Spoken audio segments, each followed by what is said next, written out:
শুরুটা হয়েছিল সেই কাতার বিশ্বকাপে রাউন্ড অফ 16 এর ম্যাচে অস্ট্রেলিয়ার বিপক্ষে 35 মিনিটে লিওনেল মেসি গোল করলেন এবং আর্জেন্টিনা অস্ট্রেলিয়াকে হারালো 2-1 গোলে। এরপর কোয়ার্টার ফাইনালে নেদারল্যান্ডসের বিপক্ষে লিওনেল মেসি গোল করলেন, সেটাও একটা দুর্দান্ত ম্যাচ ছিল। টাই ব্রেকারে আর্জেন্টিনা জিতলো, চলে গেল সেমিফাইনালে এবং সেমিফাইনালে ক্রোয়েশিয়ার বিপক্ষেও লিওনেল মেসির গোল। এরপর মহাকাব্যিক কাতার বিশ্বকাপের ফাইনালে ফ্রান্সের বিপক্ষে তিনি জোড়া গোল করলেন এবং আর্জেন্টিনা চ্যাম্পিয়ন হলো। 2026 বিশ্বকাপের প্রথম ম্যাচ আলজেরিয়ার বিপক্ষে তার মহাকাব্যিক হ্যাট্রিক, এরপরে দ্বিতীয় ম্যাচে অস্ট্রেলিয়ার বিপক্ষে তার জোড়া গোল এবং জর্ডানের বিপক্ষে গ্রুপের শেষ ম্যাচেও তিনি গোল করলেন, রেকর্ড বইয়ের নাম লেখালেন। কি সেই রেকর্ড? বিশ্বকাপের ইতিহাসে এই প্রথম কোনো ফুটবলার টানা 7 ম্যাচে গোল করলো। এর আগে রেকর্ডটা ছিল দুজনের এবং রেকর্ডটা বেশ পুরনো। 6টা ম্যাচে গোল করেছেন দুজন।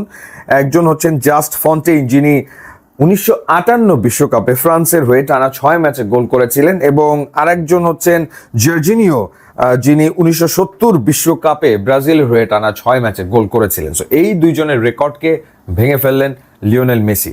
মানে বর্তমানে ব্যাপারটা এরকম হয়ে গেছে, লিওনেল মেসি মাঠে নামবেন এবং নতুন কোনো না কোনো রেকর্ড আসলে তিনি করবেন। এই বিশ্বকাপে তার গোল সংখ্যা হয়ে গেল 6 এবং টোটাল ওয়ার্ল্ড কাপে তার গোলের সংখ্যা এখন 19। কিলিয়ান এমবাপ্পে দ্বিতীয় অবস্থানে রয়েছেন 16 গোল করে। আরেকটা ইন্টারেস্টিং ঘটনা ঘটেছে এই জর্ডানের বিপক্ষে আর্জেন্টিনার ম্যাচে। For the first time ever আর্জেন্টিনার হয়ে বিশ্বকাপে প্রথম গোল করলেন লাউতারো মার্টিনেজ। আর্জেন্টিনা কাতার ওয়ার্ল্ড কাপে চ্যাম্পিয়ন হয়েছে, কিন্তু লাউতারো মার্টিনেজের কোনো গোল ছিল না। সো এক ধরনের প্রেশার ছিল লাউতারো মার্টিনেজের উপরে। 26 বিশ্বকাপের প্রথম দুটো ম্যাচেও গোল তিনি পাননি, তিনি ছিলেন স্টার্টিং লাইন আপে। অবশেষে তিনি গোলের দেখা পেলেন জর্ডানের বিপক্ষে। পেনাল্টি থেকে সেই গোলটা তিনি করেছেন এবং পেনাল্টিটা হয়েছে যখন সেনেসিকে ডি বক্সের ভেতরে ফেলে দেওয়া হয়, ফল করা হয় তখন। তার আগে তিনি শটটা নিয়েছিলেন, ক্রস বারে লেগেছে। সো ফাইনালি তিনি গোল করেছেন এবং আরেকটা গোল আর্জেন্টিনা পেয়েছে লো সেলসোর একটা অসাধারণ ফ্রি কিক থেকে। দারুণ গোল ছিল সেটা। তো ঘটনা যেটা হয়েছে সেটা হলো যে এই ম্যাচটা বেসিক্যালি আর্জেন্টিনার জন্য একটা ডেড রাবার ম্যাচ ছিল। সো স্কালোনি যেটা করেছেন, বেঞ্চে যারা ছিলেন সবাইকে নামিয়ে দিয়েছেন এবং স্টার্টিং লাইন আপে 9টা চেঞ্জ। গোল পোস্টে এমিলিয়ানো মার্টিনেজ এবং ফরওয়ার্ড লাইনে লাউতারো মার্টিনেজ ছাড়া বাকি 9 জনকে তিনি পরিবর্তন করেছেন। বেঞ্চে যারা ছিল সবাইকে খেলিয়েছেন। এর ভেতরে ফার্স্ট হাফে পারদেস তিনি দুর্দান্ত খেলেছেন, 22টা অ্যাকুরেট পাস, মিডফিল্ডে সলিড ছিলেন, দারুণ ছিলেন, কোনো সন্দেহ নেই। এরপর যখন সেকেন্ড হাফ শুরু হলো তখন পুরো স্টেডিয়াম চ্যান্ট করছে we want Leo, we want Leo. তো তারপরে লিওনেল মেসি নামলেন এবং যা করার তাই করলেন। ফ্রি কিক থেকে যে গোলটা, যে অ্যাকিউরেসি তার দেখার মতো অসাধারণ।